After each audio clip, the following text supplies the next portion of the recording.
Sudah sama dengan hukum-hukum sebelumnya ya.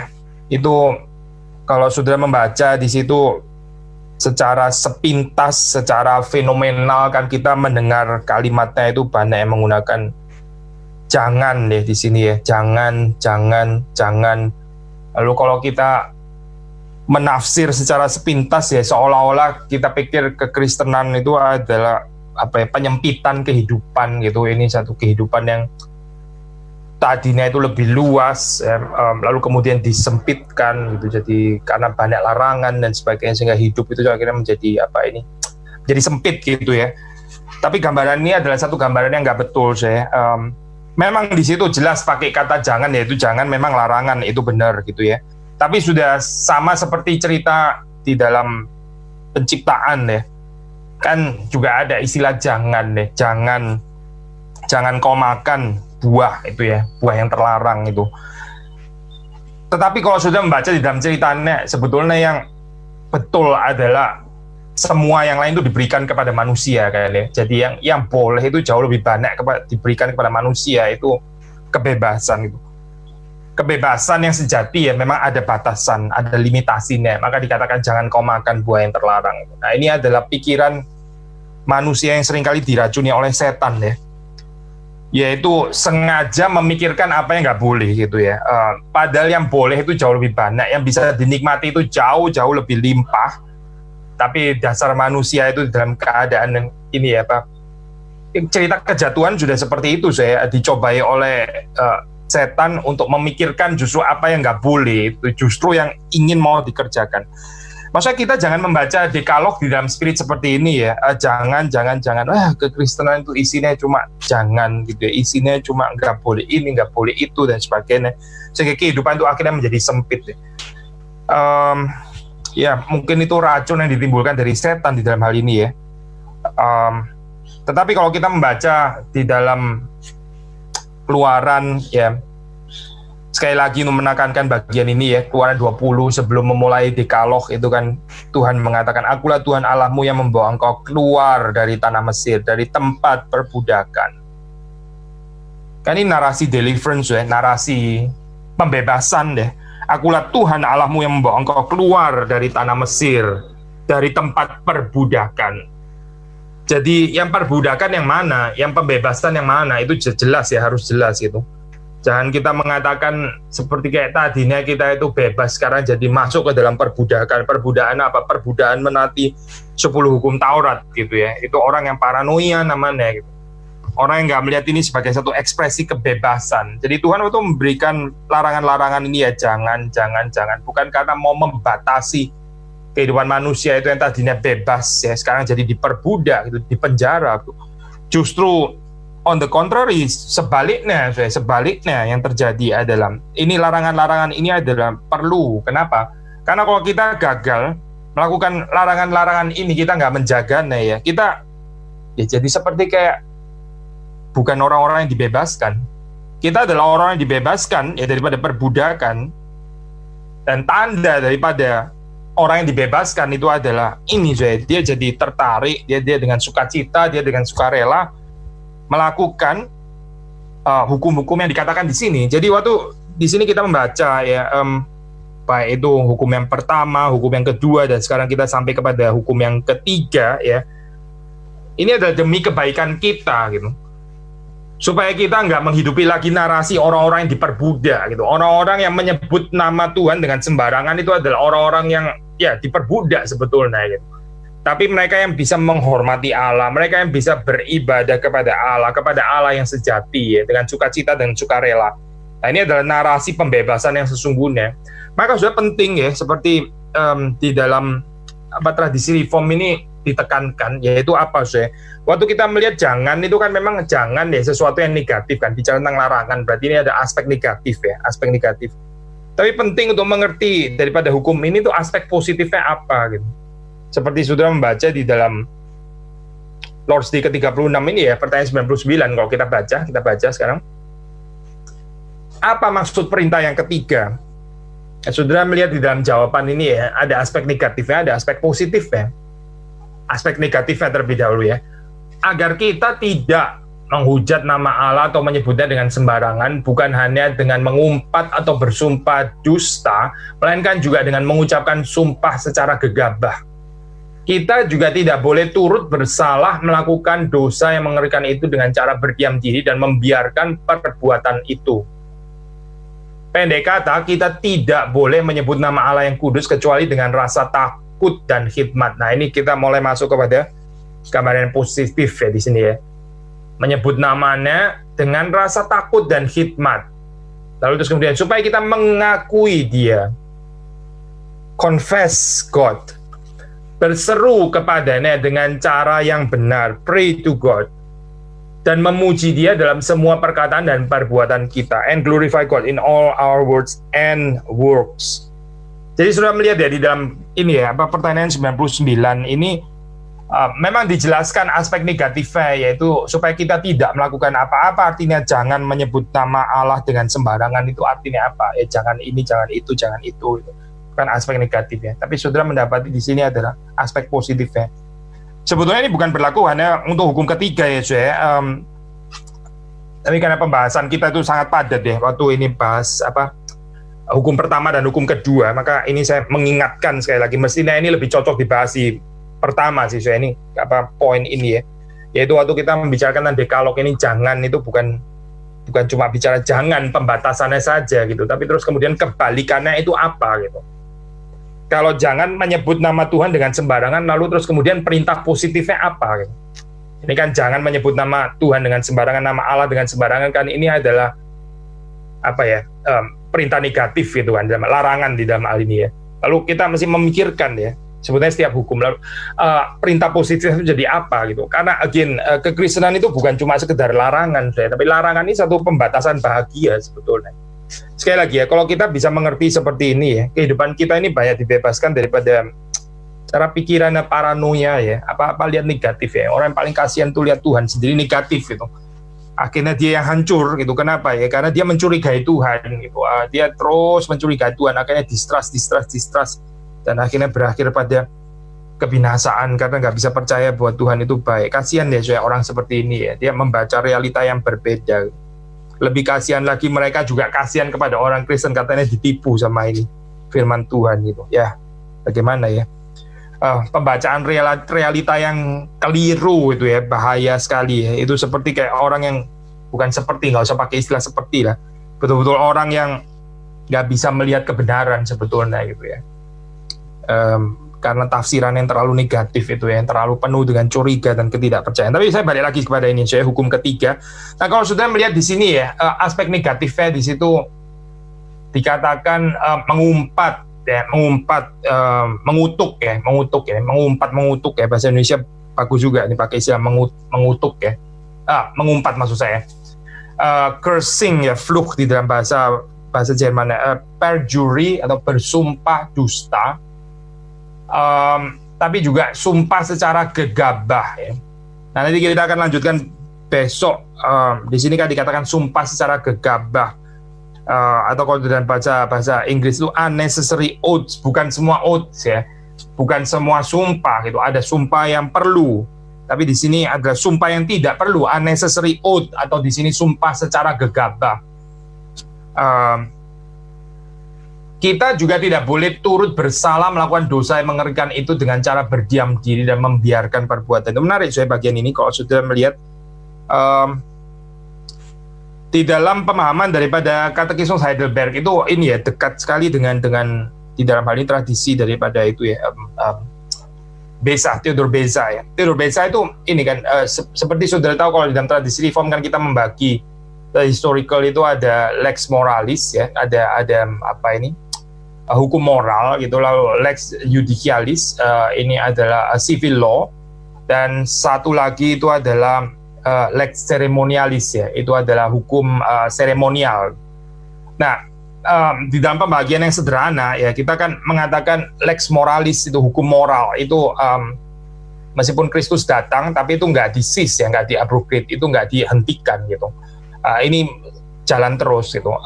Lalu kemudian lex seremonialis itu jelas sekali, lex seremonialis itu hukum-hukum seremonial itu setelah Kristus datang ya nggak ada lagi, itu dihentikan. Misalnya seperti mempersembahkan domba yang disembeli dan sebagainya, itu di dalam kepercayaan Yahudi, di dalam kepercayaan daripada orang-orang Kristen ini nggak ada lagi. Karena Kristus itu adalah penggenapannya, dia adalah yang disebut domba Allah, anak domba Allah. Ya, ini anak Allah, domba Allah, itu yang dikorbankan adalah Kristus sebetulnya. Maka di sini kita melihat lex ceremonialis itu berhenti gitu. Nah, yang di tengah-tengah ini namanya lex judicialis, ya, itu somehow in between, ya, di dalam pemikirannya Beza gitu. Jadi Beza mengatakan lex judicialis ini adalah, dan ini yang kita bicarakan ini sebetulnya termasuk kategori ini, ya. Kalau di dalam tradisi reform itu biasanya sering dikategorikan tuh masuk ke dalam ini lex judicialis atau civil law, ya. Nah, civil law ini menurut Beza, theologically speaking, ya, Yesus datang, yaitu sis di dalam hal ini, karena ini khusus untuk Israel gitu, ya, khusus untuk Israel. Tetapi saya terus kemudian Beza mengatakan, nah ini bisa menjadi model gitu, bisa menjadi model. Membahas hukum ketiga ini cukup kompleks, ya, nggak tahu, ya, ini apa itu kalau di konteks kita di Indonesia gitu misalnya, ya, hukum penistaan itu, ya, hukum penistaan, blasfemi dan sebagainya, itu kan rumit, ya, kita mendiskusikannya gitu. Nah, kalau sudah membaca di dalam tradisi reform gitu, di dalam tradisi reform Heidelberg Catechismus atau juga di Geneva, itu sebagaimana diartikulasikan oleh Theodor Beza, dan sebelumnya juga juga sudah dipraktekkan di dalam hal ini, ya. Mereka menjaga apa yang dikatakan di sini gitu, yaitu kita juga tidak boleh turut bersalah melakukan dosa yang mengerikan itu dengan cara berdiam diri dan membiarkan perbuatan itu. Jadi kita nggak boleh membiarkan orang itu blaspheme nama Tuhan, ya, dan kita diam saja. Kalau sudah membaca di dalam hal ini, ya, nor share in such horrible sins by being silent bystanders. Seolah-olah kita ini, ya, nggak mau tahu dengan hal itu gitu, ya, biar itu urusannya dia sama Tuhan gitu, ya, biar dia dihakimi sendiri oleh Tuhan. Itu bukan view daripada ini, ya, bukan view daripada Heidelberg Catechismus gitu, ya, dalam hal ini gitu. Tapi again, seperti kita bahas di dalam hukum kedua, ya, ini ada konteks tertentu yang again kalau kita kita kontekstualisasikan di dalam, ya, keadaan tadi misalnya, ya, hukum penistaan dan sebagainya, itu akan mengundang diskusi yang cukup panjang, so kita nggak bisa hanya dengan perbandingan one to one gitu, ya. Pertama Israel ini kan model daripada gereja seperti saudara tahu gitu, ya. Jadi ini di dalam pemerintahan yang teokratik seperti itu, ya, ini model daripada gereja. Ada perbedaan, ya, dengan ini diterapkan di dalam satu negara yang semuanya itu bukan umat Allah gitu. Israel kan diharapkan ini hidup sebagai umat Allah, ya, dengan identitas umat Allah, ya, maka ada penerapan hukum seperti ini, ya. Tapi seperti saudara tahu di dalam dunia kan nggak cuma ada Israel, tapi ada bangsa-bangsa lain, ya, yang dibiarkan oleh Tuhan hidup di dalam kedegilan hati mereka, bukan bangsa pilihan dalam hal ini, ya. Nah, maka ini waktu saudara menggumulkan, ya, di dalam model-model seperti ini itu perlu kontekstualisasi secara pemikiran kita mesti betul-betul tepat, ya, karena kalau enggak ntar kita confuse ini antara public theology yang dibangun berdasarkan tradisi reform itu harus seperti apa gitu, terus kita membaca tulisan-tulisan seperti ini, ya. Bagian saya kembali kepada Heidelberg Catechismus yang pasti, saya di sini dikatakan memang kita enggak sepatutnya berdiam diri saja kalau kita melihat nama Tuhan itu digunakan dengan sembarangan, ya. Kita membaca beberapa ayat deh, saya. Kita membaca Imamat 24 ini. Imamat pasal yang ke-24 kita baca. Ya, kalau di ini buku daripada Birma di sini 10 sampai 17, ya. Mungkin kita baca dari 14 sampai 17, ya. Imamat 24 ayat 14 sampai 17. Bawalah orang yang mengutuk itu keluar perkemahan, dan semua orang yang mendengar haruslah meletakkan tangannya ke atas kepala orang itu. Sesudahnya haruslah seluruh jemaat itu melontari dia dengan batu. Engkau harus mengatakan kepada orang Israel begini, setiap orang yang mengutuki Allah harus menanggung kesalahannya sendiri. Siapa yang menghujat nama Tuhan, pastilah ia dihukum mati dan dilontari dengan batu oleh seluruh jemaat itu. Baik orang asing maupun orang Israel asli, bila ia menghujat nama Tuhan, haruslah dihukum mati. Juga apabila seorang pembunuh seorang manusia, pastilah ia dihukum mati, ya. kita membaca Levitikus atau Imamat, masih dalam Imamat ya, pasal yang ke-19 ayat yang ke-12. Janganlah kamu bersumpah dusta demi namaku, supaya engkau jangan melanggar kekudusan nama Allahmu. Akulah Tuhan. Kenapa ya penghukuman begitu serius ya, dilempari dengan batu, dihukum mati ya, yang blaspheme nama Tuhan gitu.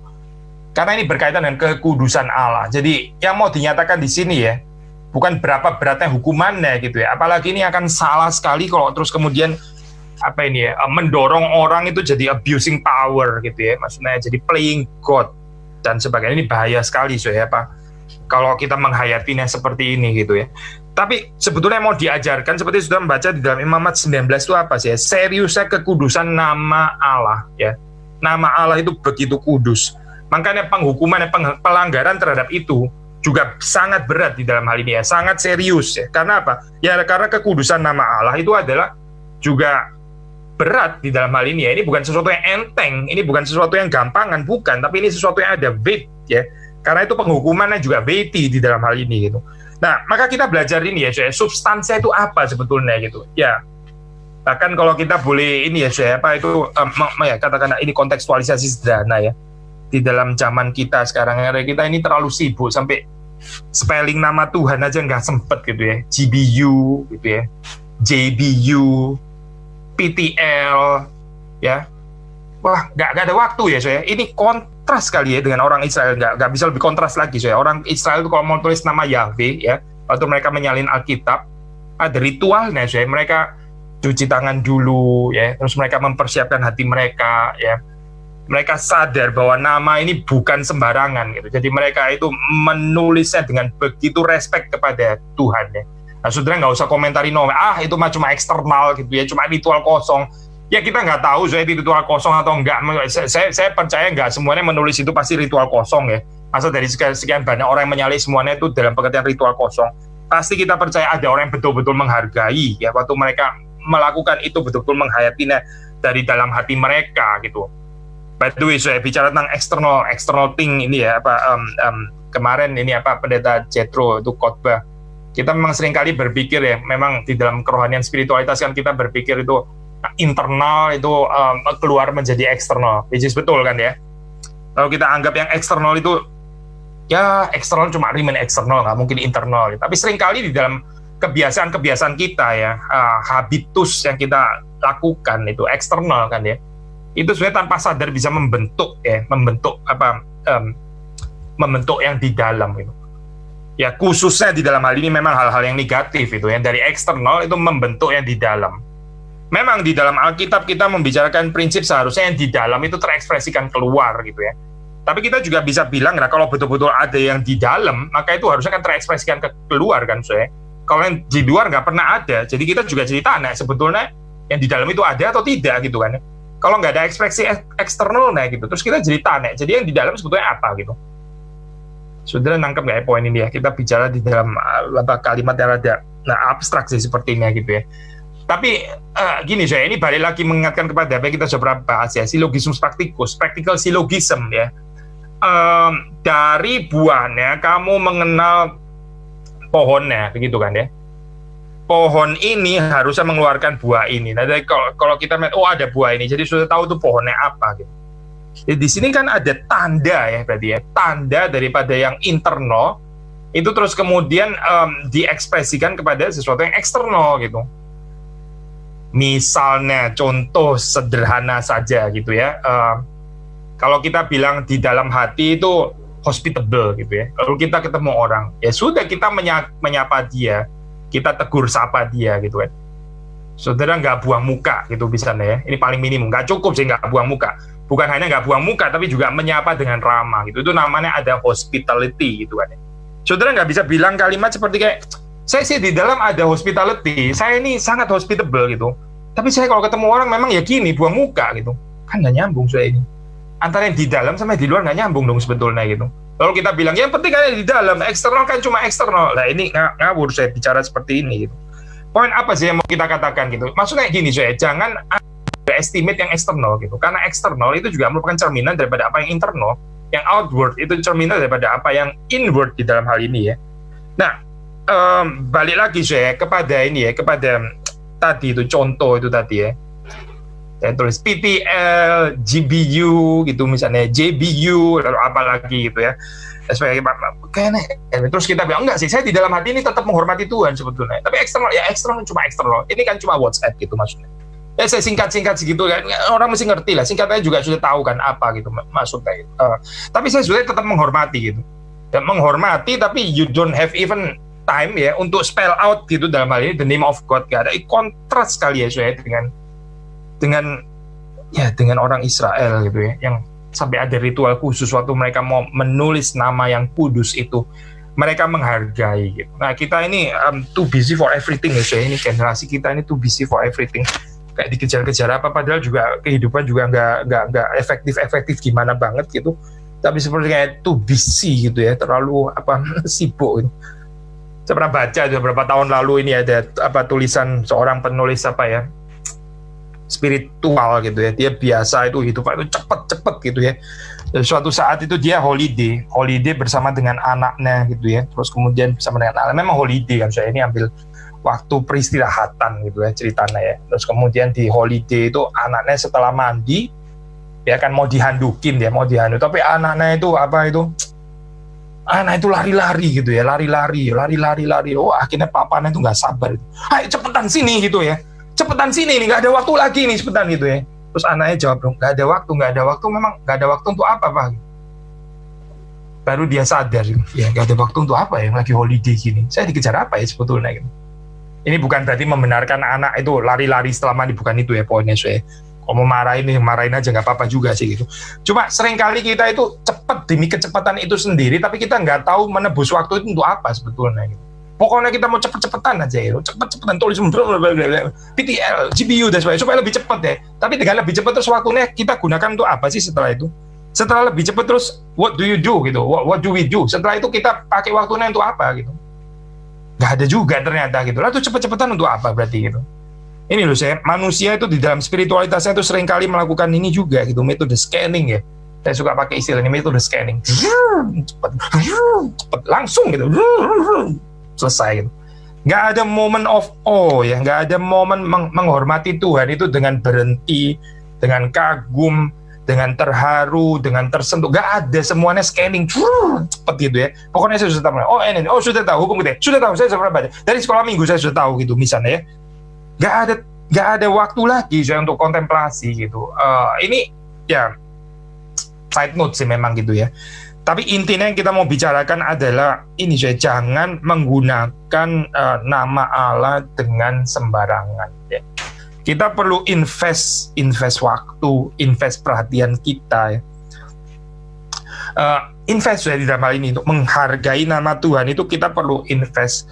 Tapi kita bersyukur saya waktu membahas sekali lagi ya, ini membaca daripada tulisan di Heidelberg Catechismus, saudara mendapati di sini bukan cuma sekedar larangan negatif saja, tapi ada aspek positif. Nah ini sangat penting ya di dalam konsep ini ya, Pak. Konsep reform ya, tentang dekalog gitu. Jadi jangan cuma berpikir jangan tuh nggak boleh gitu ya. Tapi perintah positifnya apa gitu? Perintah positifnya itu apa di dalam larangan ini? Nah, perintah positifnya saudara membaca di dalam bagian kedua, second half daripada pertanyaan 99 ini ya. In summary, we should use the holy name of God only with reverence and awe.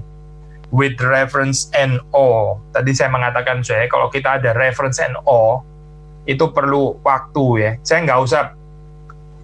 nggak bicara Tuhan di sini ya. Kita bicara misalnya saudara in awe dengan apa gitu ya. In awe dengan pemandangan yang bagus gitu misalnya, in awe. Saudara kan nggak scanning kan ya.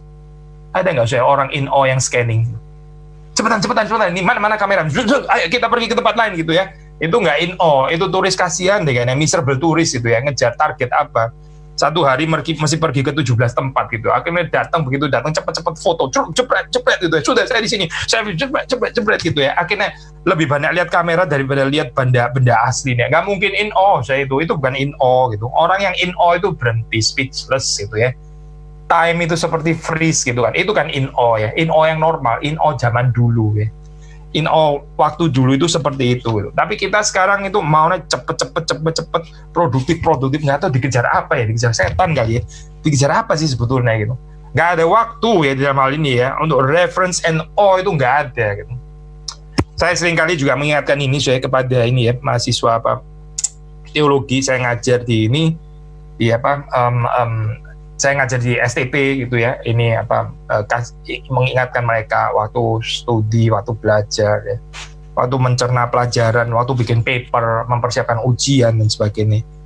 Jangan lupa ini ya, reference and all, karena kalau enggak ya, studi bisa bergaring bener ya, saya duty ya, highly rasional gitu, metode scanning, baca buku sebanyak-banyaknya secepat mungkin gitu. Kursus baca baca cepat gitu ya. Saya pernah lihat ada satu klip gitu ya, katanya orang baca cepat, tapi bacanya gini saya. Gimana ini cara baca kayak begini ya? Kok ada yang percaya ini baca buku cepat gini? Katanya baca kursus baca cepat. Gimana caranya saya itu? Lagian diuber apa sih mesti sampai baca buku cepat kayak gitu supaya satu hari bisa berapa ribu buku gitu ya. Balik lagi saya ini generasi kita, saudara dan saya ini hidup di dalam zaman yang makin cepat tapi kerja banyak gitu ya. Tapi kerja banyak itu dipakai Tuhan atau tidak, itu Tuhan mau pakai atau tidak, itu pertanyaan. Sekedar produktif ya, produktif untuk apa? Jangan-jangan dalam beberapa lama sudah jadi sampah apa yang saudara dan saya kerjakan. Hati-hati ya. Sekali lagi ya, we should use the holy name of God only with reference and awe, so that we may properly confess God. Kita ini boleh mengakui Dia. Jadi tidak menyebut nama Allah dengan sembarangan. Itu bukan cuma sekedar tidak menyebut pasif, diam saja gitu ya. Saya diam tadi ya, silent bystander aja salah gitu. Tapi lebih daripada itu ya, kita confess God. Nah itu berarti kita menyebut namanya dengan benar ya, dengan mengakui Dia, confess ya, pengakuan. Kekristenan itu kan ini ya saya, agama konfesionis gitu. Saudara dan saya, kalau kita bilang kita percaya kepada Yesus Kristus ya, kita menjadi saksi. Gereja yang diberkati Tuhan itu gereja yang confess ya. Saya sudah pernah bahas bagian ini ya. Confess itu artinya apa saya? Berani berpolemik dengan culture yang ada di dalam dunia ya. Jadi ibadah kita itu perlu ada aspek konfesional. Konfesional itu maksudnya apa sih? Ini ada perbedaan ya. Kalau kita lihat di dalam sejarah itu kan ada confessions of faith gitu ya. Ada juga yang disebut catechism. Nah ini Heidelberg ini catechism ya. Tapi kalau Belgium itu confession. Lalu terus kemudian ada Westminster itu ada catechism, ada confession juga. Second Helvetic itu confession. Jadi ada yang disebut confession, ada yang disebut catechism. Ya, mirip sekali. Tapi apa bedanya? Salah satu yang membedakan adalah confession itu ada aspek pengakuan. Ya namanya confession ya, pasti ada aspek confession. Ini kayak tautologis gitu. Maksudnya begini saya, aspek pengakuan itu apa sih gitu ya? Saya berani mengatakan kalimat polemikal terhadap apa yang dipercaya oleh dunia. Maksudnya saya mengatakan tidak. Saya mengatakan tidak terhadap pengakuannya dunia. Aku percaya kepada Allah ya, pencipta gitu. Ini kalimat ini sih pengakuan iman yang intention ya, dengan dunia nggak percaya bahwa ada pencipta misalnya. Sudah nangkep nggak poin ini ya? Yesus Kristus anaknya yang tunggal ya, lahir dari perawan atau anak darah Maria. Nah ini intention saya dengan apa yang dipercaya oleh dunia. Mana ada orang bisa lahir melalui perawan? Ngomong kosong tuh, mana, nggak mungkin gitu. Semua orang lahir juga daripada laki dan perempuan hubungan seks. Nah ini dari perawan Maria. Nah ini saya pengakuan yang intention kan sebetulnya dengan apa itu, dengan dunia gitu. Nah ini saya waktu kita bilang confess God itu maksudnya apa ya? Gereja itu berani ya untuk memberitakan sesuatu yang berbenturan dengan apa yang dipercaya oleh dunia ini. Jadi ada aspek mengkritisi di sini ya, ada aspek mengoreksi di sini, ada aspek menegur ya, ada aspek mengatakan tidak terhadap narasinya dunia. Coba saudara baca ini ya, apa itu ada orang pernah, saya lupa, mungkin John Stott, saya lupa, saya lama sekali bacanya.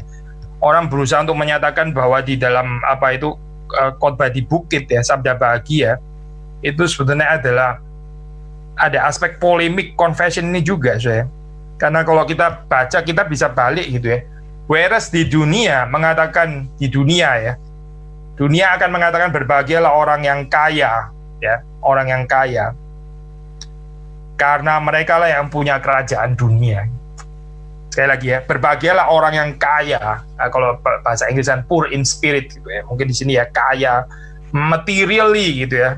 Blessed are those yang kaya materially gitu ya, karena mereka lah yang punya kerajaan dunia. Tapi Yesus mengajarkan berbahagialah orang yang miskin in spirit, karena mereka lah yang punya kerajaan sorga. Gak bisa lebih kontras kan, soalnya. Kalau dunia akan mengatakan berbahagialah ya orang yang tertawa, berbahagialah orang yang tertawa. Tapi Alkitab mengatakan celakalah orang yang tertawa, celakalah kamu yang tertawa, katanya Lukas. Tapi berbahagialah orang yang berduka cita. Ini polemikal saya dengan apa yang diajarkan oleh dunia. Jadi ini namanya confession. Gitu. Confession, of course, di dalam pengertian high view of confession, bukan cuma mulut ya. Kalau cuma mulut ya ini ya cuma mulut saya nggak menjadi satu kekristenan yang apa ya, yang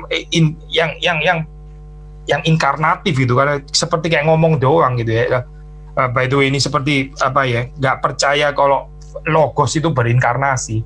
Kalau kita percaya logos itu berinkarnasi, kalau kita sungguh-sungguh menghidupi kristologi ini ya berarti ada embodiment saya. Ini bukan cuma dunia ide gitu ya, maksudnya bukan logos di dalam dunia idenya Plato gitu atau filsuf manapun, tapi ini ada logos yang berinkarnasi. Jadi ada embodiment. Demikian saya, our confession di dalam hal ini ya, ya seharusnya bukan confession di dalam dunia ide gitu ya, nggak pernah berinkarnasi dalam hal ini ya, kok boleh pakai istilah itu gitu.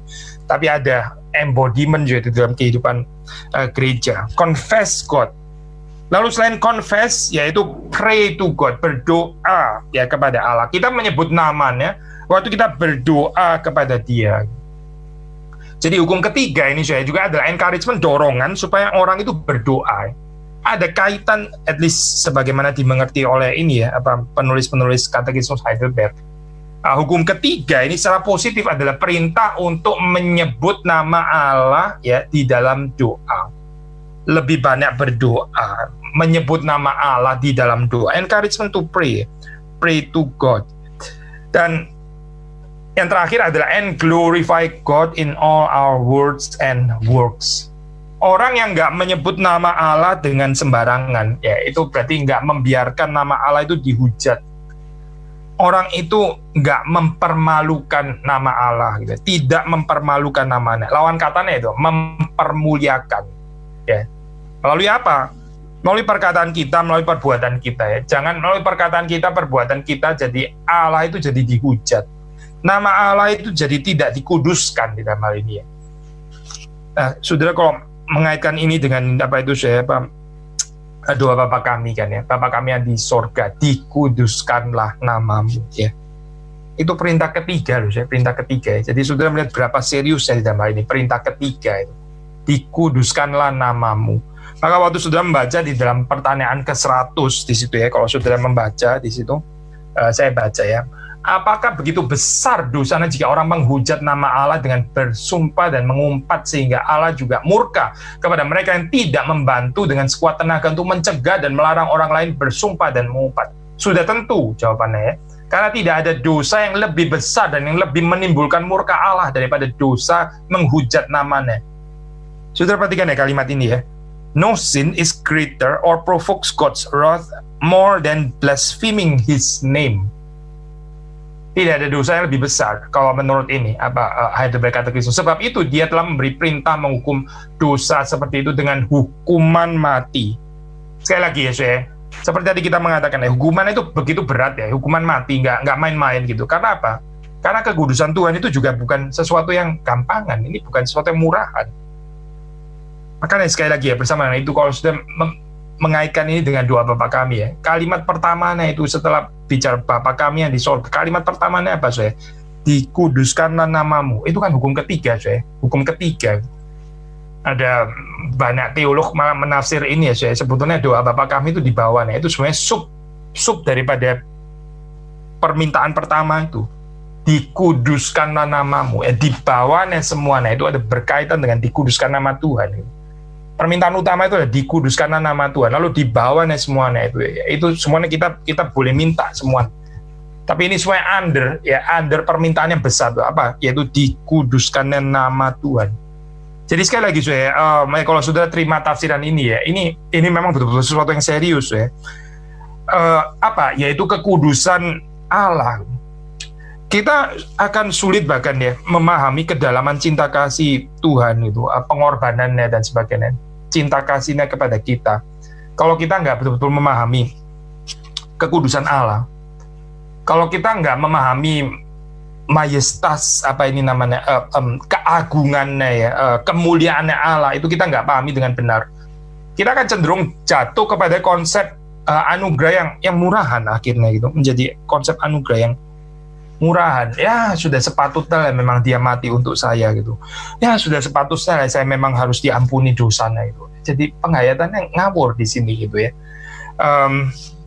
Saudara membaca sekali lagi saya sering kutip ini waktu Petrus ditolong mendapatkan ikan setelah dia semalaman nggak dapat itu terus kemudian dia dapat, lalu terus kemudian di situ kan dicatat gitu kemudian apa respons daripada Petrus mengatakan, Tuhan pergilah daripadaku, aku ini orang berdosa. Nah itu Petrus itu memahami kekudusan Tuhan. Padahal baru ditolong kan kalau ditolong setelah biasa orang ditolong setelah itu apa high five gitu high five, thank you, peluk gitu misalnya tolong lain kali datang lagi gitu jadi intimate gitu misalnya. Itu bukan responsnya Petrus bukan. Responsnya Petrus adalah memahami kekudusan Tuhan. Jadi kita melihat di dalam hukum ketiga ini substansinya itu apa gitu, yaitu bagaimana saudara dan saya itu mengerti kekudusan nama Tuhan. Karena itu kita jangan menyebut namanya itu dengan sembarangan, melainkan kita confess dia, kita mengakui dia, kita berdoa kepadanya, dan kita jangan mempermalukan atau dengan kata lain kita mempermuliakan nama Tuhan melalui perbuatan kita, melalui perkataan kita. Kita membaca ini beberapa ayat yaitu dari Yeremia 4 ayat 2. Kita membaca Yeremia 4 ayat 2. Saya membaca dan jika engkau bersumpah dalam kesetiaan, dalam keadilan dan dalam kebenaran demi Tuhan yang hidup, maka bangsa-bangsa akan saling memberkati di dalam dia dan akan bermegah di dalam dia. Jadi saudara melihat di dalam ayat ini kita bukan nggak boleh bersumpah demi nama Tuhan gitu, tapi kita bisa bersumpah dalam kesetiaan, keadilan dan kebenaran Sekali lagi kesetiaan, keadilan dan kebenaran 3 hal ini penting sekali kesetiaan, keadilan, kebenaran. Kita membaca Matius 10 Matius 10 kita membaca 32 dan 33. Saya membaca, setiap orang yang mengakui aku di depan manusia, aku juga akan mengakuinya di depan Bapa-Ku yang di sorga. Tetapi barang siapa menyangkal aku di depan manusia, aku juga akan menyangkalnya di depan Bapa-Ku yang di sorga. Sudah melihat di sini confession itu penting sekali kan confess God, kita nggak malu mengakui Allah. Nah ini aspek positif tadi maksudnya kita menghayati dan perintah yang positif ini apa? Berarti kita mengaku dengan tidak malu mengaku nama Tuhan, mengakuinya. Mazmur 50, kita membaca Mazmur 50. Mazmur pasal yang ke-50, kita membaca 14-15. Persembahkanlah syukur sebagai korban kepada Allah dan bayarlah nasarmu kepada Yang Maha Tinggi. Berserulah kepadaku pada waktu kesesakan. Terutama ayat ke-15 itu Berserulah kepadaku pada waktu kesesakan. Aku akan meluputkan engkau dan engkau akan memuliakan aku. Memuliakan aku dengan apa dengan kita bergantung kepada Tuhan, dengan kita berdoa kepada Tuhan, dengan kita berseru kepada nama Tuhan Lalu kemudian Tuhan meluputkan kita dan kita akan menguduskan namanya kita akan memuliakan Tuhan, memuliakan namanya. Jadi menguduskan nama Tuhan, memuliakan nama Tuhan, ya, memuliakan Tuhan itu dekat kaitannya dengan berseru kepada Tuhan, ya, memanggil nama Tuhan. Kita membaca Kolose 3, ya, Kolose pasal yang ketiga.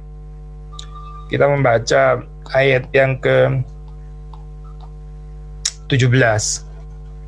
3 ayat yang ke-17. Dan segala sesuatu yang kamu lakukan dengan perkataan atau perbuatan, ya, entah kita berkata-kata atau kita berbuat, lakukanlah semuanya itu dalam nama Tuhan Yesus sambil mengucap syukur oleh Dia kepada Allah Bapa kita.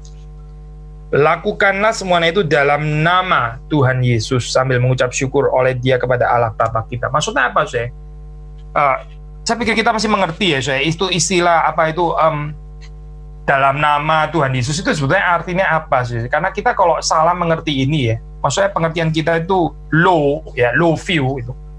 Kita pikir hanya dengan sekedar menyebut nama gitu ya, terus kemudian kita berarti sudah mempermuliakan nama Tuhan. Ada orang menyebut nama Tuhan, menubuatkan sesuatu yang ngawur, yang nggak dari Tuhan gitu. Itu mempergunakan nama Tuhan dengan sembarangan sebetulnya. Sekali lagi, ya, menyebut nama Tuhan, mengatakan sesuatu dengan yakin, dengan pasti gitu ya.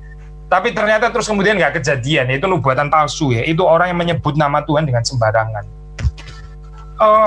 Bukan di dalam segala sesuatu terus kita bilang nama Tuhan gitu ya. Pokoknya asal ngomong aja lah, ngomong sebut nama itu gitu ya. Ini kan bukan agama mantra, ya. Kekristenan itu bukan agama mantra seperti itu, bukan gitu. Tapi ada orang salah mengerti, ya, menyebut nama Tuhan itu maksudnya seperti kayak rather mantra-like ritual gitu dalam hal ini, ya. Itu dia nggak mengerti, saya, konsep itu di dalam kitab suci. Kalau sudah membaca dalam kitab suci, ya, yang menyebut nama itu, ya, menyebut nama itu maksudnya apa? Dia mengenal karakter daripada yang disebut itu. Orang yang menyebut nama Tuhan itu dia berarti mengenal Tuhan, karakternya Tuhan itu seperti apa, dan dia juga menghargai, dia menghidupi juga itu relasi yang dekat dengan yang disebut namanya itu berarti kita menyebut namanya. Tapi sekarang, saya, di dalam ini, ya, di dalam dunia modern, orang bisa menyebut nama sembarangan saja, sembarangan menyebut nama, tapi juga nggak tertarik dengan ini, ya, dengan kebenaran, nggak tertarik dengan kekudusan gitu. Tapi tetap bisa sebut nama Tuhan, tapi juga nggak ada pertobatan di dalam kehidupannya, tapi menyebut nama Tuhan. Nah, ini bahaya sekali, ya, saya. Ini konsep keagamaan seperti ini, ya. Ini precisely adalah orang-orang yang sedang main-main dengan nama Tuhan sebetulnya gitu. Jadi apa, saya, artinya gitu, ya, menyebut nama Tuhan? Seperti sudah baca tadi, ya, di dalam Kolose 3 gitu. Waktu kita melakukan segala sesuatu, ya, waktu kita berkata-kata, kita berbuat, waktu di sini dikatakan lakukanlah semuanya itu dalam nama Tuhan Yesus, ya. Waktu kita berkata-kata, waktu kita bekerja, waktu kita berbuat, ya, apakah itu mencerminkan pengenalan kita akan karakter Tuhan yang kita sebut namanya? Sekali lagi, saya, apakah perkataan kita, ya, apakah perbuatan kita itu betul-betul mencerminkan seorang yang mengenal sifat Allah, yang mengenal karakter Allah? Kalau kita mengatakan, berkata-kata atau berbuat, bekerja itu nggak sesuai dengan ini, ya, pengenalan kita akan karakter Allah, ya, berarti kita nggak sedang menyebut nama Tuhan di dalam pengertian Alkitab, ya, saya. Jadi bukan cuma sambil sudah bekerja terus sebut namanya, ya, nama terus, yang penting saya sudah sebut namanya. Ini seperti kayak namanya akan menguduskan. Itu model keagamaan mantra-like, saya. Mantra-like. Kekristenan bukan itu, saya, bukan. Yang dimaksud dengan menyebut nama Tuhan itu jauh lebih dalam daripada pengertian orang modern sekarang, sekedar menyebut, ngomong saja. Pendeta Siventong pernah saya pernah khotbah bagian yang di surat Roma gitu, ya. Barang siapa mengaku dengan mulut dia akan diselamatkan.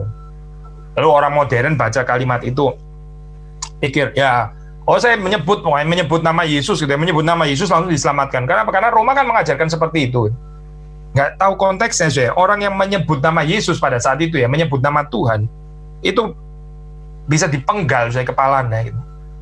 Karena di tengah-tengah konteks ini, ya, emperor cult, ya, ini penyembahan kaisar gitu. Nggak boleh ada Tuhan yang lain kecuali kaisar gitu. Tapi orang Kristen mengatakan bukan kaisar yang kurios, tapi Yesus Kristus yang adalah kurios. Wah, itu highly polemical, saya. confession seperti ini highly polemical gitu, sangat membahayakan saya kalimat itu. Jadi taruhannya itu kepala, saya. Makanya terus kemudian surat Roma mengatakan bahwa siapa menyebut nama Tuhan, ya, dia diselamatkan. Karena taruhannya ini, saya. Taruhannya adalah leher yang bisa melayang, kepalanya bisa melayang. Tapi orang sekarang nggak mengerti konteks itu. Mereka pikir, ya menyebut nama Tuhan, asal sebut namanya terus selamat dan sebagainya. Tapi hidup juga nggak bertobat, ya, nggak ada duka cita rohani, nggak ada penyesalan, ya, nggak ada, saya. Tapi pokoknya menyebut nama Tuhan gitu ya. Ini saya. Mengubah kekristenan itu menjadi satu agama mantra-like, ya, satu religion yang rather mantra-like, ya, sekedar menyebut nama Tuhan, terus pikir katanya sudah diselamatkan. Waktu mereka bekerja berkata-kata, pokoknya keluar nama Tuhan dulu gitu ya, keluar nama Tuhan, atau diakhiri dengan nama Tuhan. Setelah itu apa? Setelah itu pasti semuanya akan dikuduskan semua. Ya, bukan begitu, saya bukan. Itu precisely adalah orang yang menyebut nama Tuhan dengan sembarangan. Kalau menurut pemahaman ini ya, seperti ayat yang kita baca tadi. But sekali lagi saya, encouragement-nya adalah ya di dalam anugerah Tuhan kita ini sudah dibebaskan. Ya, Kristus membebaskan kita dari perbudakan dosa, ya sama seperti Israel yang dibebaskan daripada perbudakan Mesir. Saudara dan saya juga dibebaskan dari perbudakan dosa. Ya ada kemungkinan bagi kita untuk menghidupi perintah yang ketiga ini, yaitu dengan anugerah Tuhan di dalam Kristus kita menguduskan namanya. Kiranya Tuhan memberkati saudara-saudari sekalian ya.